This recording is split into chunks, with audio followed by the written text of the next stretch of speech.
So, Shield Hero, Season 3. Did it do the brand of the Rising of the Shield Hero justice?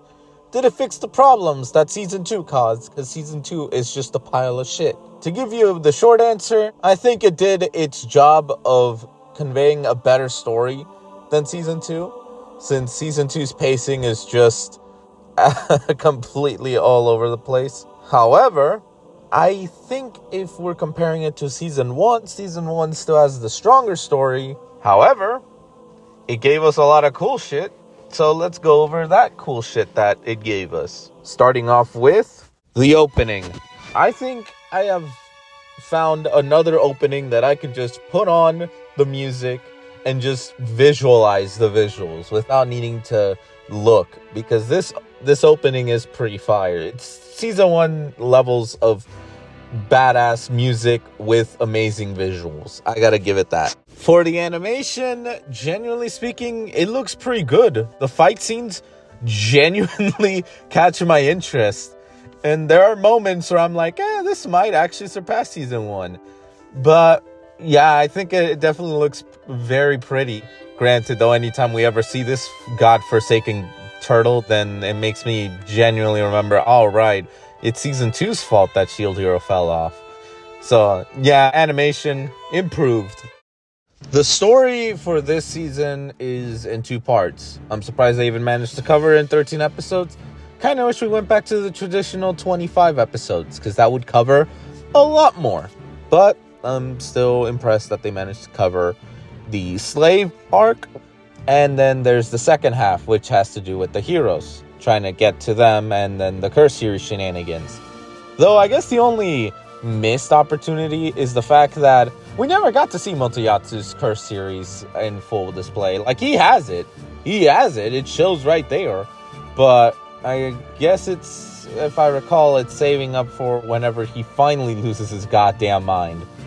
But yeah, I gotta give it that. The story is pretty strong, and then with this assassination plot that they did at the very last episode towards Raphtalia, yep, Naofumi in the next season is going to go to war, and I am genuinely down to see him burn down an entire kingdom.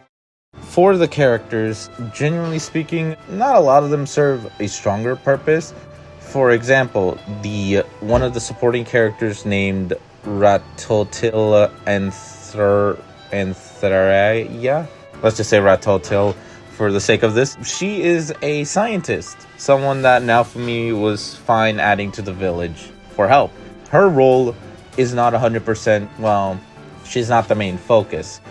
Unlike, say, someone like Atla and her brother Foal, those two have a prominent importance, although Foal is kind of pushed to the back after Foal and Atla join Naofumi's party. They still serve a big role when it comes down to saving Philo from the Emperor Dragon.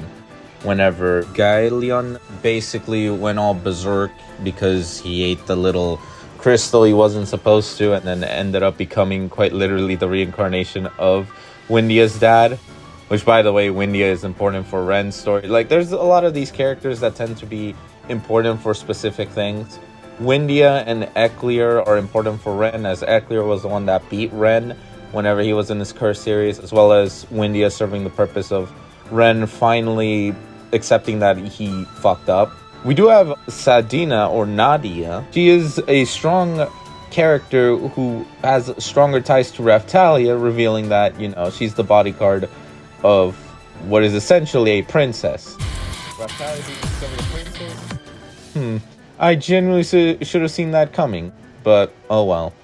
And then we have Rishia serving the purpose of overcoming and beating Itsuki, as well as being his caretaker after the shit that happened with him at the end of the season.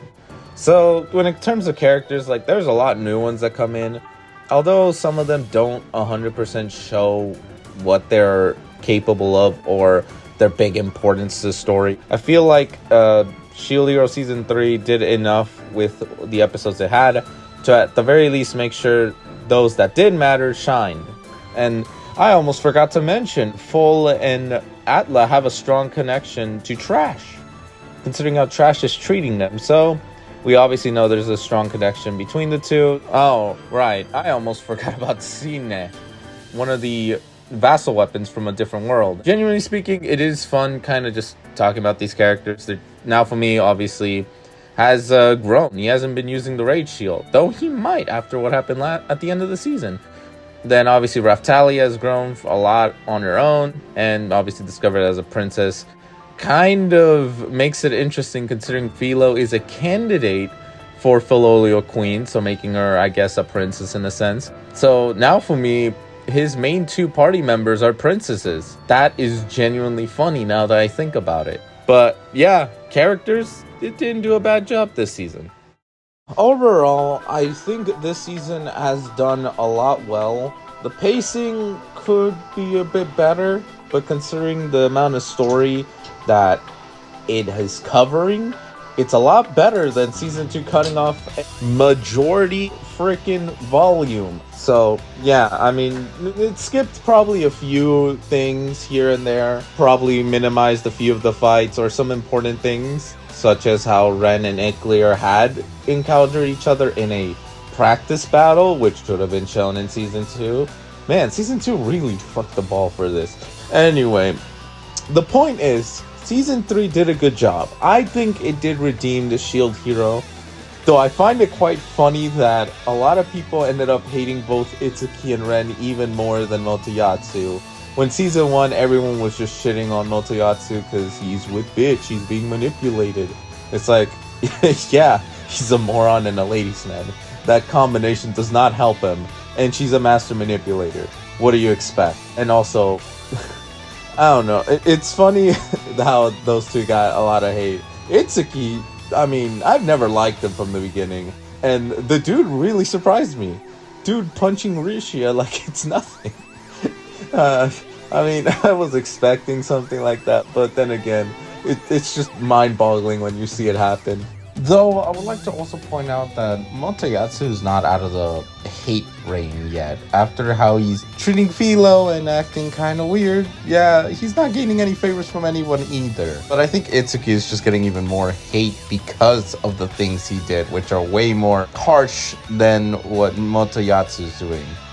Anyway, yeah, I enjoyed the season. I think it did redeem Shield Hero, and it left off a good cliffhanger, something for us to be excited for next season. Now, season 4, don't fuck up the ball, because, oh my gosh, the ranting rage I will have will be immense.